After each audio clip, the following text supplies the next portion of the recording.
Alors, dans cette vidéo, on va continuer les études des fonctions, les études de variation, voire on va expliquer la dérivation.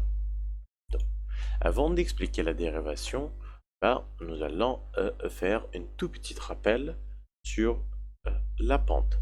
Bah, euh, c'est quoi la pente, à quoi sert la pente, etc. Donc, la pente, nous avons dit que elle me donne une idée, elle, elle en effet nous montre si mon droite est croissante ou décroissante.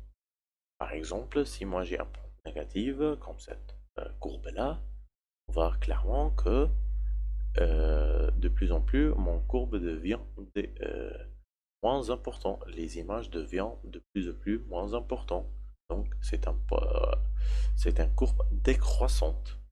Et comment on a su ça? C'est par la calculation de la pente. Et comment on calcule la pente? Alors, on a fait un deuxième point, moins le premier point. Donc, y2 moins y1 sur x2 moins x1. Donc, par exemple ici, dans cet exemple, le deuxième point, c'est 4 et 0. Et mon premier point, c'est 2, 3. Donc, y2 moins y1. Donc, 0 moins 3. 0 moins 3. Et puis x2 moins x1, donc 4 moins 2, donc 0 moins 3 sur 4 moins 2, donc moins 3 sur 2.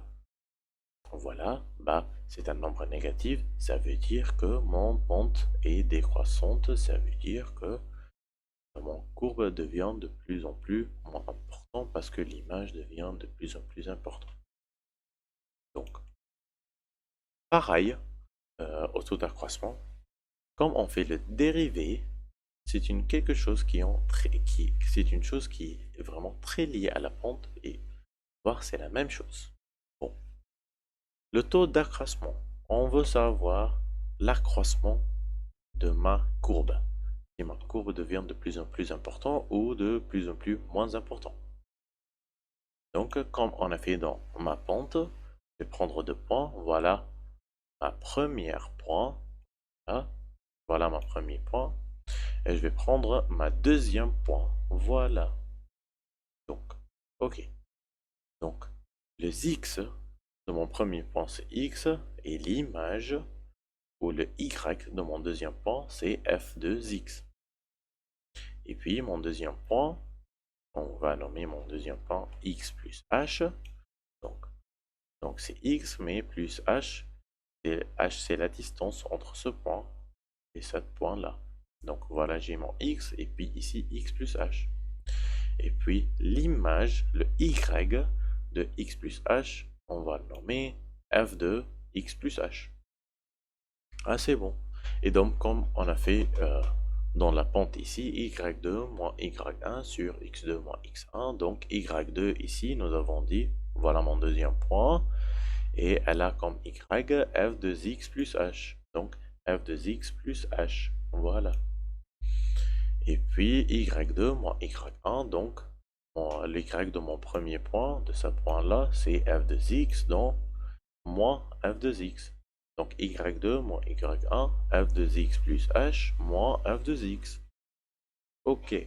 Sur x2 moins x1. Donc x2, voilà, c'est x plus h. Bon, x plus h. Moins x1, moins x. Ok. Donc voilà, j'ai mon taux d'accroissement qui vaut f de x plus h moins f de x. Tout ça divisé sur x plus h moins x. Et comme moi j'ai ici plus x et moins x, je peux barrer les deux ensemble et je vais avoir enfin f de x plus h moins f de x. Tout ça c'est sur h. Bon. Mais ici, j'ai pris vraiment deux points où il y a une très grande distance entre eux. La valeur de h est vraiment très grande. Donc là, c'est une chose que c'est pas préférable. Pourquoi? Parce que, voyons dans cette courbe, pendant sa période H, il y avait d'accroissement et la courbe devient de plus en plus importante, puis ça a changé de variation, ça devient décroissante, décroissante, décroissante, décroissante, et à un moment donné, ça a devenu encore une fois croissante, croissante, croissante. Et on veut savoir le taux d'accroissement à chaque instant. C'est pourquoi on essaye de faire le h le plus petit possible, comme voilà cet exemple. Ici, voilà mon premier point et mon deuxième point, et il y a une toute petite distance entre les deux. Voir que on essaye qu'on met le h le plus petit possible, euh, donc on fait la limite dans h vers la limite telle que h tend vers 0. Donc le 0 est le plus petit nombre possible, donc le h s'approche du 0, s'approche vraiment vers 0, le plus proche possible. Donc on va écrire le limite de h tel que h, la limite de cette f de x plus h moins f de x sur h, tel que h tend vers 0. Et on va nommer tout ça f' de x. Donc le taux d'accroissement, ce qui vaut la limite de f de x plus h moins f de x sur h, tel que h tend vers 0, on va nommer tout ça f' de x. Donc, comme la pente, si f' de x est un nombre positif, plus grand que 0, si la pente était un nombre plus grand que 0, donc ma f sera croissante, comme la pente. Si la pente par exemple vaut 1, donc je vais avoir une droite qui est comme ça. La droite sera comme ça. Voilà. Si j'avais une droite comme ça. Donc on voit très bien que dans ce cas, le, le pente est croissante, donc le f', donc si f' est plus grand que 0, ça veut dire que ma fonction était croissante. Alors, si mon f' est plus petit que 0, comme cet exemple qui est là, donc ma pente était moins 3 sur 2, on voit très bien que elle était décroissante, donc mon f sera décroissante. Si f' vaut 0, donc mon f était constante. Ok, donc prenons un exemple et on va faire une démonstration par un exemple. Alors, si mon fonction était f de x est égal à x au carré, donc il nous demande de calculer f' de x. Donc, on s'est arrêté par la définition que f' de x est égal à limite de f de x plus h moins f de x sur h, voire que, ou tel que h tend vers 0. Donc je vais réécrire ce que moi je viens de dire. Ici, f' de x est égal à la limite, blablabla. Bla, bla, bla. Et je vais changer le f par le fonction qui m'a donné. C'était x au carré, donc ça sera x plus h au carré. Ici, f de x c'est x au carré, donc x au carré, tout ça c'est divisé par h. Et pourquoi ici, c'est x plus h le tout au carré? Parce que ça c'est, on a dit, ça c'est l'antécédent, mon deuxième point, mon x de mon deuxième point. Donc c'est x plus h le tout au carré. Voilà. Donc, qu'est-ce que je vais faire maintenant? Je vais distribuer x plus h le tout au carré. Donc, x fois x au carré.